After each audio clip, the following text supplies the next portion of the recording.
नमस्कार देख दोस्तों, लो कि स्वागत है आपका इस डीवी लाइव के इस खास कार्यक्रम में। और मेरा नाम समीर आत्मज मिश्र है। मेरे साथ अयोध्या से जुड़े हुए हैं धर्म सेना के अध्यक्ष संतोष दुबे जी। संतोष दुबे जी, बहुत बहुत स्वागत है आपका इस कार्यक्रम में हमारे। और संतोष धन्यवाद। दुबे जी से हम इसलिए बात कर रहे हैं क्योंकि आपको भी पता है कि समय अयोध्या में क्या चल रहा है और जो कुछ भी वहां चल रहा है, चढ़ावा चोरी और प्रभु को जो भगवान श्री राम को अर्पित किया गया धन है, उसको जिस तरीके से उसकी बंदर बांट की गई है, उससे सबसे ज्यादा अगर व्यथित है तो या तो श्रद्धालु व्यथित है, अयोध्या के निवासी व्यथित हैं, और इसके अलावा जिन लोगों ने इस राम मंदिर निर्माण के लिए संघर्ष किया है वो लोग व्यथित हैं। उन्हीं में से एक संतोष दुबे जी भी हैं। आप अयोध्या में रहते हैं, कार सेवक रहे हैं और पूरे उस आंदोलन से आप जुड़े रहे हैं। संतोष दुबे जी, मेरा पहला सवाल बिल्कुल सीधा सा सवाल है। सवाल यह है कि जिस तरीके से ये राम मंदिर में चढ़ावा चोरी को लेकर जो घटनाएं हुई हैं, इनमें 8 लोगों को गिरफ्तार किया गया है। जी, माफ कीजिएगा, 8 लोगों को गिरफ्तार किया गया। कहा जा रहा है कि जो मुख्य उसके एक अभियुक्त बताए जा रहे हैं, लोगों की निगाह में उनके खिलाफ कोई एफआईआर नहीं है, चंपत राय, अनिल मिश्रा और गोपाल राव। मैं आपसे ये जानना चाहता हूं, क्योंकि आप पूरी चीजों को, सिस्टम को बहुत करीब से देखे हैं, इन लोगों के खिलाफ कार्रवाई की मांग क्यों की जा रही है? सिर्फ इसलिए कि ये ट्रस्ट के जिम्मेदार लोग हैं, या फिर वहां जो कुछ हुआ है उसमें ये भी शामिल है? क्या कहेंगे आप? हाँ हाँ, ठीक प्रश्न है। ये जो कुछ अयोध्या में घटित हुआ, श्री राम जन्मभूमि में, संसार की सबसे पवित्रतम जन्म, भगवान राम की जन्मभूमि में जो कुछ हुआ, उसके ये जिम्मेदार हैं। ये सब चोरी करने में शामिल लोग हैं। ऐसा कुछ नहीं है कि कोई आरोप है, ये एकदम यथार्थ है, सत्य है। ये लोग चोरी में शामिल हैं, सब शामिल हैं। ये कहकर बच नहीं सकते कि हम, वो टिन्नू ने कर लिया, वो कल लौकुश ने कर दिया। इनको किसने यहाँ पहुंचाया? किसने? इन्हीं लोगों ने। चोरी कराने में हिस्सा किसने लिया? इन्हीं लोगों ने। कमीशन किसने लिया? इन्हीं लोगों ने लिया। 400 लड़कों की फौज खड़ी की चंपत राय बंसल ने। किसके शौक के लिए पाला आपने? वहां तो पहले से पैरामिलिट्री फोर्सेज रहती हैं, वहां पीएससी के जवान हैं, पुलिस के जवान हैं, वहां का एसपी सुरक्षा अलग से होता है, वहां का सीओ अलग होता है, वहां का सब कुछ अलग है। फिर ये 400 लड़कों की जो फौज आपने खड़ी की, ये किस शौक में आपने रखी थी? क्या दिखाना चाहते थे? और एक दो घटना चक्र नहीं है जो लोग ये सफाई देते हैं, संघ परिवार के लोग, कुछ लोग, सभी तो नहीं लेकिन कुछ लोग देते हैं कि वो बड़े त्यागी हैं। चंपत राय चोर को बताते हैं कि बड़े त्यागी हैं, वो रामदाना की खिचड़ी खाते हैं, वो जो एक लावा सब फूलता है उसको ताल मखाने की खिचड़ी खाते हैं भाई साहब, ये सब आइटम।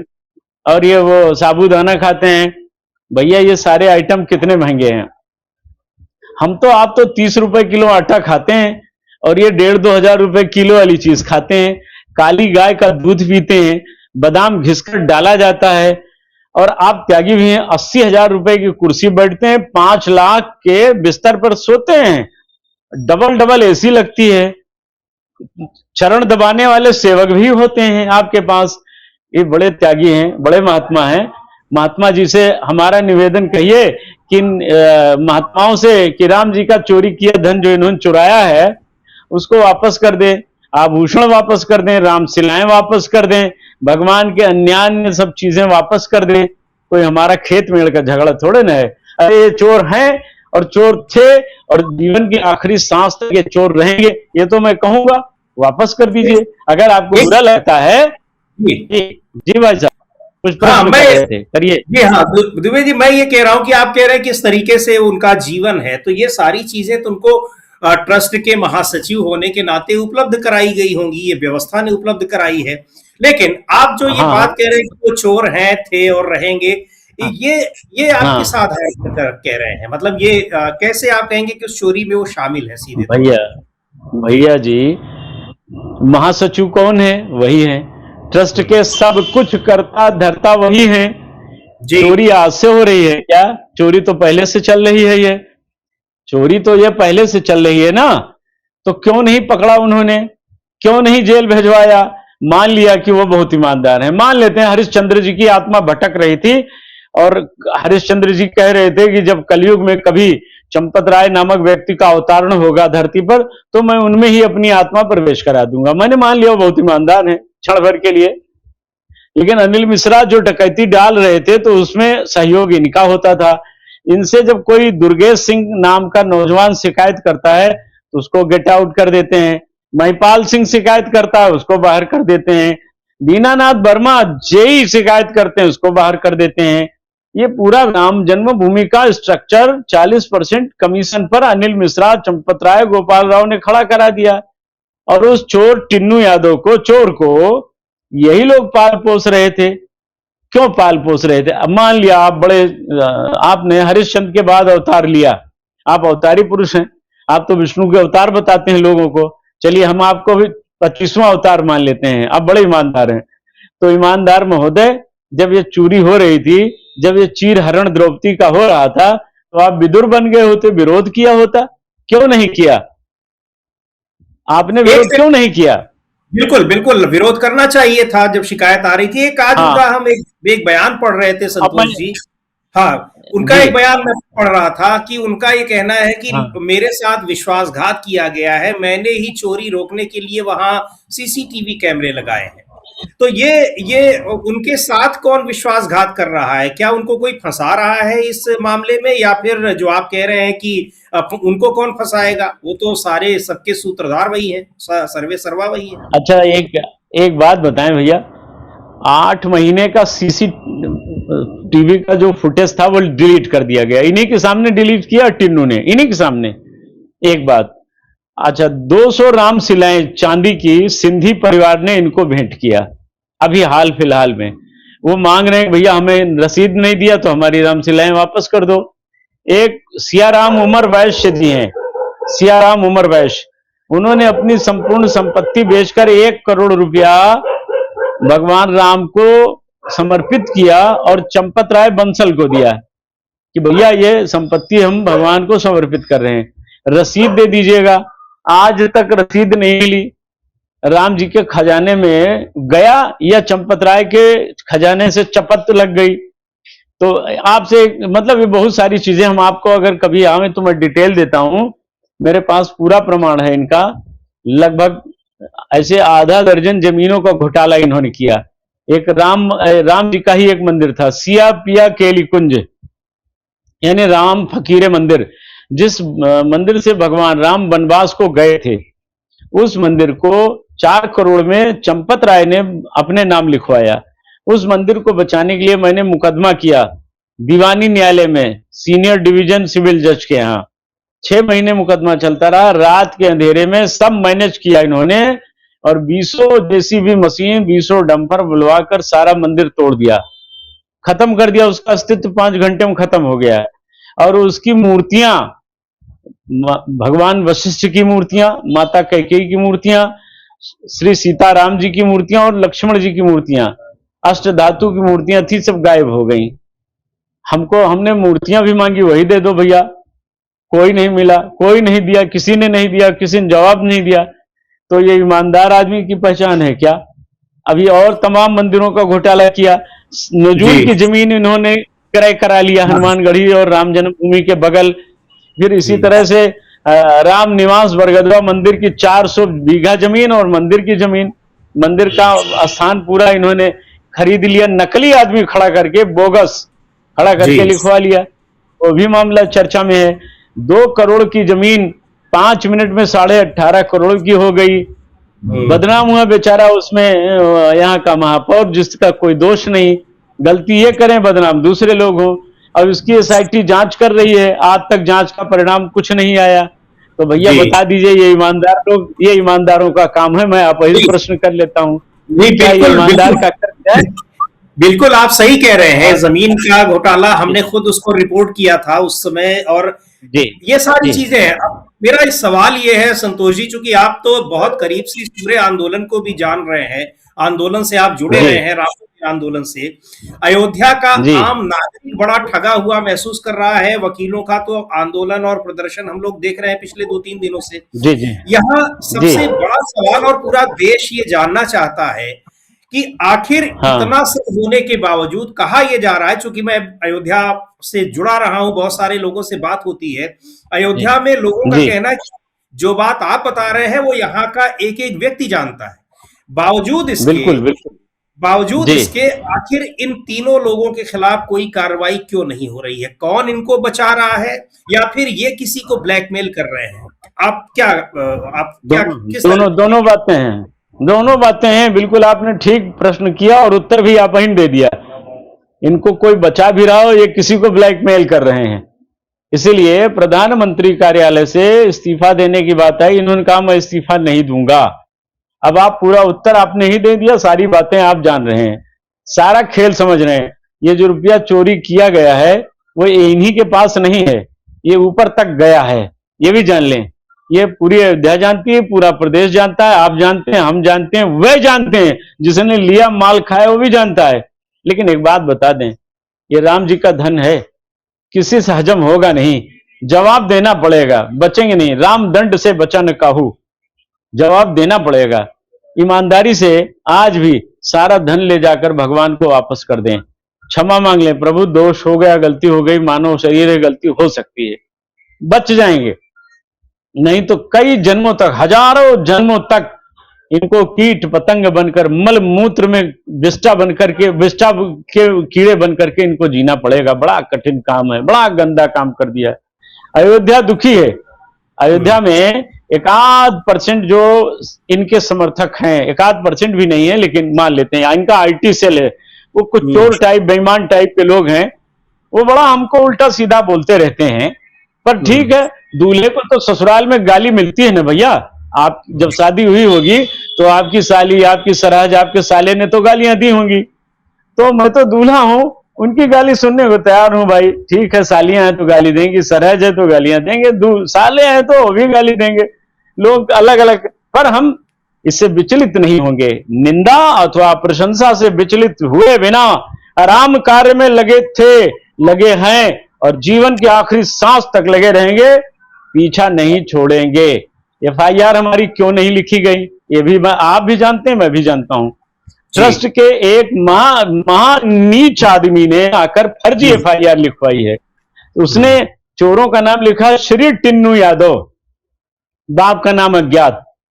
यानी कि बिना आधार कार्ड के वो नौकरी करता रहा, बिना आधार कार्ड के वो राम जन्मभूमि लूटता रहा।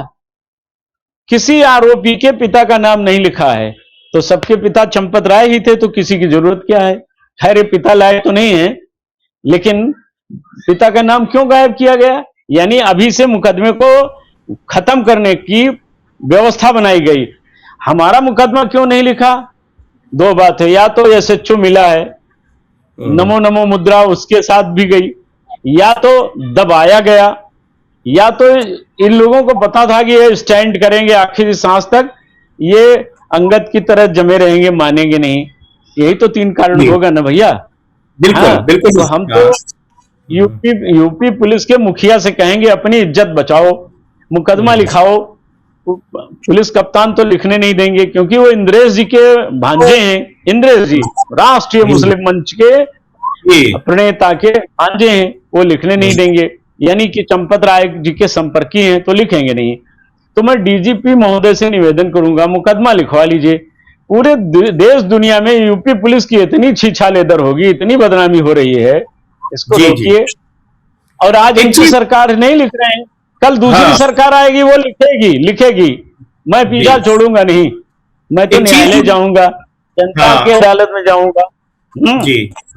मैं पिंड छोड़ने वाला नहीं हूं। हाँ, एक चीज ये बताइए संतोष जी।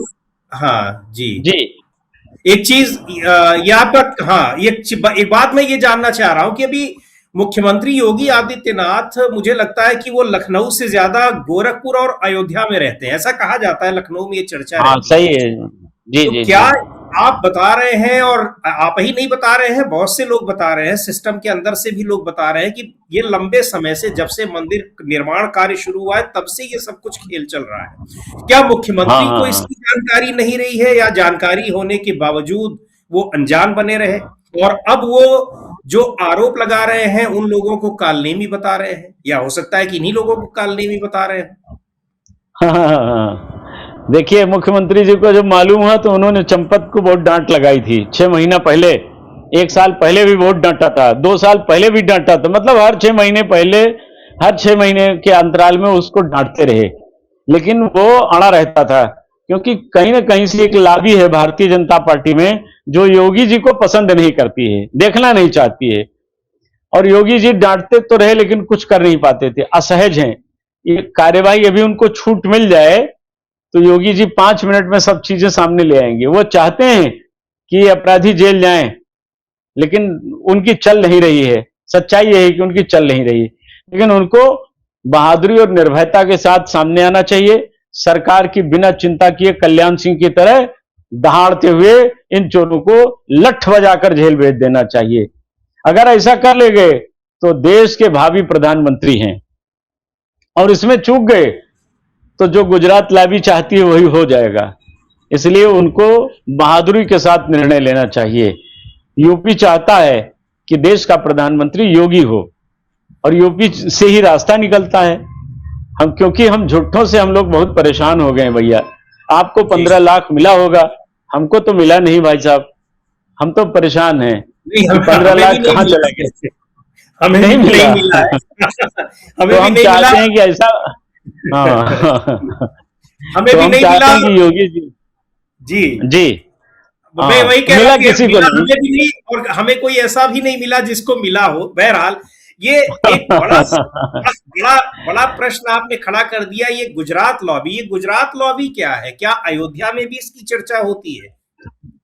जी जी भाई साहब, ऐसा है ना कि जी। सच तो सामने आ ही जाता है ना।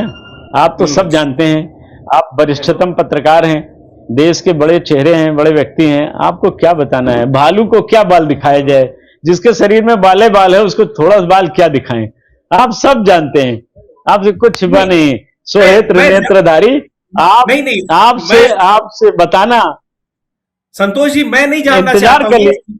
ये हमारे दर्शक जानना चाहते हैं। मैं आपसे इसीलिए बात कर रहा हूं कि आप इस पूरे सिस्टम में बहुत गहराई से जुड़े रहे हैं, आंदोलन से जुड़े रहे हैं, और सारा कुछ है। अगली बार एक जब अगली बार हाँ, जब अगली जी बार बताइए। जब अगली बार जब हमको आप जोड़ेंगे तो हाँ, हम आपको वो भी बता देंगे। एक एक हाँ आखिरी सवाल का जवाब दे दीजिए मुझे। आप अभी तक इस पर, प्रधानमंत्री की तो नहीं कोई टिप्पणी आई, और उनकी क्या मजबूरी रही होगी नहीं पता, लेकिन राष्ट्रीय स्वयं सेवक संघ आरएसएस के किसी भी बड़े पदाधिकारी का अब तक कोई बयान इस पर नहीं आया है।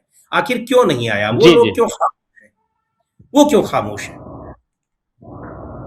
रावण का जब विनाश का समय आया, रावण, दुर्योधन और कंस तीनों के जब विनाश का समय आया तो तीनों के मंत्रियों ने सलाह दी। चाणूर कंस का मंत्री था, और रावण का प्रहस्त था, और दुर्योधन के मंत्री जो थे वो तो जगविदित हैं, शकुनी मामा ही थे। तो तीनों लोगों के विनाश के पहले उनके मंत्रियों ने उनको कहा मौन रहो, कुछ देना नहीं किस। रावण ने कहा मैं सीता को वापस नहीं करूंगा। दुर्योधन ने कहा सूच्यग्रम नैव दास्यामि बिना युद्धेन केशव। और कंस ने कहा कि मैं पूरे गोकुल के एक एक बच्चे को, मथुरा के एक एक बच्चे को जीवित नहीं छोड़ूंगा अपने जीवन के लिए। परिणाम क्या हुआ? बच्चे तो सब जीवित रहे, लेकिन कंस का वंश मिट गया, रावण का वंश मिट गया, दुर्योधन का वंश मिट गया। अगर ये सलाहकार और ये इनको सलाह देने वाले और जो मौन बैठे हैं, तटस्थ बैठे हैं, इनकी भूमिका भी पूरा देश देख रहा है। ये अपनी तो सफाई बहुत दे देते हैं। मैंने बड़ी तपश्चर्या की भैया, मैं अपना तब क्या बताऊं आदरणीय भाई जी। 4 गोलियां झेली हैं मैंने 2 नवंबर 90 को, और जिसने मारा वही ट्रस्ट में बैठा है, नरपेंद्र मिश्रा, और जिसने गोली चलवाई उसको माननीय प्रधानमंत्री जी ने भारत का सबसे बड़ा सम्मान दे दिया, पद्म विभूषण सम्मान दे दिया। कार सेवकों के हत्यारों को पद्म विभूषण सम्मान हिंदू नेताओं ने दिया है। और कुछ सुन लीजिए, 6 दिसंबर 92 को बाबरी ढांचा ढहाते समय शाम को हम घायल हो गए, ढांचा मेरे ऊपर गिर पड़ा, 17 हड्डियां टूटी, महीना भर कोमा में रहा, फिर मेरे ऊपर 3 बार एनएसए लगाया, राष्ट्रीय सुरक्षा कानून, साल भर में जेल में रहा। हम त्यागी और तपस्वी नहीं है भैया, हमारे घर की कुर्की की गई। एकमात्र आरोपी हैं सीबीआई के बाबरी ध्वंस में, जिसकी राम जन्मभूमि पर, जिस राम जन्मभूमि आंदोलन में जिसके घर की कुर्की हुई। हम त्यागी नहीं है। त्यागी कौन है? जो राम जी का खजाना लूट ले, चोर, बेईमान, मक्कार, चरित्रहीन लोग। तो इनकी सफाई कौन देगा? ये विश्व हिंदू परिषद के लोग सफाई देंगे? क्या सफाई देंगे? संघ परिवार के लोग सफाई देंगे? यहां सब बिकता है टके टके, सब टके टके, सब टके टके। और हिंदू समाज बस ठगे ठगे, ठगा रह गया हिंदू समाज। हमने वोट देकर इनको मजबूत किया, इन्होंने सारा श्रेय लिया, उद्घाटन का, शिलान्यास का, ध्वजारोहण का, ये भी श्रेय ले लीजिए। ट्रस्टवा तो आप ही ने बनाया भैया, आप ही ने तो इन चोरों को बिठाया, लूटने वाले इन बाबर गजनी के वंशजों को आपने बिठाया, ये भी श्रेय ले लीजिए। भाइयों बहनों, मैंने गलती से चोरों को इस ट्रस्ट में रख लिया था, ये भी ले लीजिए श्रेय। क्यों नहीं लिया जाता है? ये भी श्रेय। हाँ, लेकिन संतोष जी, लोग जो आप कह रहे हैं कि वोट देकर इनको बनाया और ये किया, वोट देने वाले बहुत सारे लोग आप भी देखते होंगे सोशल मीडिया पे भी कह रहे हैं कि कुछ भी हो जाए हम वोट फिर उन्हीं को देंगे। ये आपके सामने भी ऐसा? ये कौन लोग हैं? नहीं, ऐसा है, ये आईटी सेल है भारतीय जनता पार्टी का, ये मैला खाने वाला सेल है, मैला खाने वाला। वो खाएं, क्या दिक्कत है भाई? कोई भी सुअर बन सकता है हमारे समाज में, बन जाए, पर हम लोग तो नहीं बन सकते ना। हम रामधन को लूटने वालों को कभी बर्दाश्त नहीं करेंगे। 5000 कथावाचक हैं भारत में, क्यों नहीं बोल रहे हैं ये? राम जी की रोटी खाने वाले अयोध्या में बड़ी बड़ी जटाओं वाले हैं, खूब शैंपू लगाने वाले बाबा, जटाधारी, इच्छाधारी, गणरधारी, सरकारी अधिकारी, सारे बाबा हैं। क्यों नहीं बोलते हैं? क्यों नहीं बोलते हैं बाबा लोग? बाबा लोग एक लाइन कहते हैं, संतोष भैया, अरे आप वीर प्रसूता मां के पुत्र हैं, ऐसा मेहंदरा के बोलते हैं, फोन पर इतनी मधुर आवाज निकालते हैं, आपकी जय हो, दीर्घायु हो, यशस्वी हो। मैं कहता हूं महाराज आप क्यों नहीं बोलते? बोले मेरा मंदिर गिरा दिया जाएगा, हमारा राम जी की इच्छा से हमारा गनर वापस हो जाएगा, मेरी अरे बहुत कुछ बोलते रहते हैं। तो आप जब सच नहीं बोलोगे तो एक दिन तो ईश्वर के यहां जाना है। दूसरे को तो माया का ज्ञान पढ़ाते हैं, क्या लाए थे, क्या ले जाओगे, यहीं लिया, यहीं छूट गया, जो आज आपका है कल किसी और का था, परसों किसी और का होगा, आप पे नहीं लागू होगा। आप तो अपना पिंडदान करके आए थे धर्मनगरी में कि सब मर गए, मेरा नाम ओम प्रकाश से अब रामानंद दास हो गया, मेरा नाम अब बदल गया और अब मैं साधु हो गया। और साधु के लिए सिस्टम बताया गया, वेद की ऋचा है, निर्भयम कुरु परमात्मने। आर्य समाज की शिक्षाओं में यह बताया जाता था। महर्षि दयानंद ने अपने शिष्यों को सिखाया, निर्भयम कुरु परमात्मने, हे परमात्मा तुम मुझे निर्भय कर दो, क्योंकि मैं अब सन्यासी हो गया। अगर सन्यासी को भी माया मोह जकड़े हुए हैं, राम का खजाना लुट गया, जिनकी रोटी खाते हो बेशर्मो पाखंडियों, और उस पर भी तुम मौन हो, तो याद रखो अगर द्रौपदी का चिरहरण हुआ और तुम नहीं बोले तो कृष्ण ने तो बचा लिया। वो भक्तिन थी, बहन थी, लेकिन तुम्हारा चिरहरण होगा तो तुम्हें बचाने कोई नहीं आएगा, तुम्हारी लंगोटी खींची जाएगी बाबा जी, कोई नहीं आएगा। बेशर्म कथावाचकों, पर्ची निकालने वाले पाखंडियों, ढोंगियों, कहते हो मेरी हत्या हो जाएगी, अपनी पर्ची निकाल के देखो, तुम्हारी हत्या का उसमें वृतांत आ जाएगा। ये सब ढोंगी हैं, इनका कोई अस्तित्व नहीं है। इसीलिए हिंदू समाज आज कमजोर पड़ रहा है, पाखंडियों को जो हम स्वीकार कर लेते हैं। हम चोरों को, आतताइयों का सम्मान जो करने लगे, आज गुंडे मवाली अपनी अपनी जातियों का सम्मान प्राप्त करते हैं, क्या दुखद है।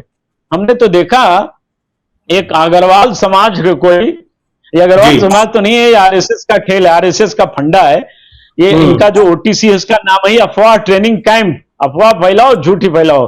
मोदी जी ने कहा भी झूठ बोलो, बार बार बोलो, 100 बार बोलो, सच हो जाएगा, वो तो कहते भी हैं। तो झूठ के सरताजों से मैं यही कहना चाहूंगा कि कि अग्रवाल महासभा बना करके और चंपत राय चोर को आप पूरी अग्रवाल महासभा से मत जोड़ो, क्योंकि वो एक सातिर चोर है।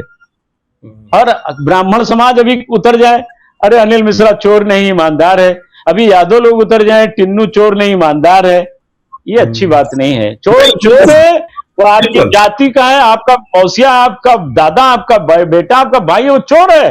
और चोर को चोर कहने की क्षमता कुछ विशेष माई के लालों में होती है, और वो नहीं कर पाएंगे। जिनके माता एक पिता 10-12 मौसी एक मौसिया 18, वो चोर को चोर नहीं कह पाएंगे, डाकू को डाकू नहीं कह पाएंगे। ये पानीदार पुत्रों का काम है, पानीदार पुरुषार्थियों का काम है। चोरों का काम चोरों की मदद करना है, वीरों का काम उनके पर्त दर पर्त खोलकर उन्हें समाज में नंगा करना है। ये काम मैं करता रहूंगा, मुझे तो जब भी याद करिएगा। मैं जी, तो आप बस एक सवाल का और जवाब दे दीजिए कि आपको क्या लग रहा है इस व्यवस्था में, मौजूदा सिस्टम में आप कितनी उम्मीद रखते हैं कि जो दोषी हैं उनके खिलाफ कार्रवाई हो पाएगी? ये सरकार अगर कार्यवाही नहीं करेगी तो दूसरी सरकार आके करेगी, करना तो पड़ेगा, बिना कराए हम भी नहीं मानेंगे, करना पड़ेगा, कार्यवाही करनी पड़ेगी। क्योंकि 6 महीने बाद यूपी में चुनाव होने जा रहा है। मैं मुख्यमंत्री जी से आशा रखता हूं वो कार्यवाही करें, कार्यवाही से बचे ना और छोड़े ना चोरों को। ये चोर जितने भी बलवान क्यों ना हो, लेकिन चरित्रवान नहीं है, धनवान भले हो लेकिन शक्तिमान नहीं है। योगी जी, इनको दंडित कीजिए। आप भारत के सबसे बड़े व्यक्ति हैं आज की डेट में, लोगों के दिल में हैं, लेकिन चूक गए तो विपक्ष में भी स्थान मिलना कठिन हो जाएगा, क्योंकि लोगों के दिल पे चोट लगी है। ये राम जी के मंदिर की चोरी का विषय नहीं है, हमारी आस्था का अपहरण किया गया है, हमारी भक्ति का अपहरण किया गया है, हिंदुत्व का मजाक उड़ाया गया, सनातन धर्म की हंसी उड़वाई गई पूरी दुनिया में। थू हो रही है भाई। लोग कह रहे हैं कि जब सरकारें चोरी करवा रही तो क्या कार्यवाही होगी, ऐसा बोलने लगे लोग। अब तो मुखर हो रहे हैं ना, पूरा देश मुखर हो गया है। अब रुकेगा नहीं, ये लंबा चलेगा। ये कपिल देव की बल्लेबाजी है, रुकेगी नहीं भाई साहब। युवराज सिंह की बल्लेबाजी है, या तो मैच जीत के आएंगे या तो विपक्षी की कमर तोड़ देंगे। तो सावधानी हटी तो दुर्घटना घटी। अब सावधान रहना होगा। अब सरकार को, ये चोर सरकार की आड़ में रह के बच नहीं सकते हैं, इनके पास जिनको प्रमाण चाहिए। जी, तो आपको भरोसा है कि सरकार को करनी पड़ेगी, कार्रवाई नहीं करेगी तो फिर सरकार बदलेगी और दूसरी सरकार आएगी, वो कार्रवाई करेगी। लेकिन कार्रवाई बिल्कुल निश्चित तौर पर कार्रवाई होनी भी चाहिए, क्योंकि आप बताया भी आपने कि आस्था का सवाल है। बहुत बहुत धन्यवाद संतोष दुबे जी, बहुत शुक्रिया आपको, आप कार्यक्रम में शामिल हुए और बहुत सारी जानकारी दी। संतोष दुबे जी धर्म सेना के अध्यक्ष हैं और राम मंदिर आंदोलन से भी जुड़े रहे हैं, अयोध्या में रहे और तमाम अक्सर इस तरह ये मुद्दे उठाते रहे हैं। इस बार भी उन्होंने मुखरता से उठाया है। अब उम्मीद है उनको कि कार्रवाई होगी। हम भी निगाह रहेगी कि इस पर देखें कार्रवाई होती है, नहीं होती है, होती भी है तो क्या होती है और कार्रवाई किस पर होती है। तब इस कार्यक्रम को यहीं समाप्त करते हैं। बहुत बहुत धन्यवाद संतोष दुबे जी, नमस्कार। जय सिया राम, जय सिया राम, जय सिया राम।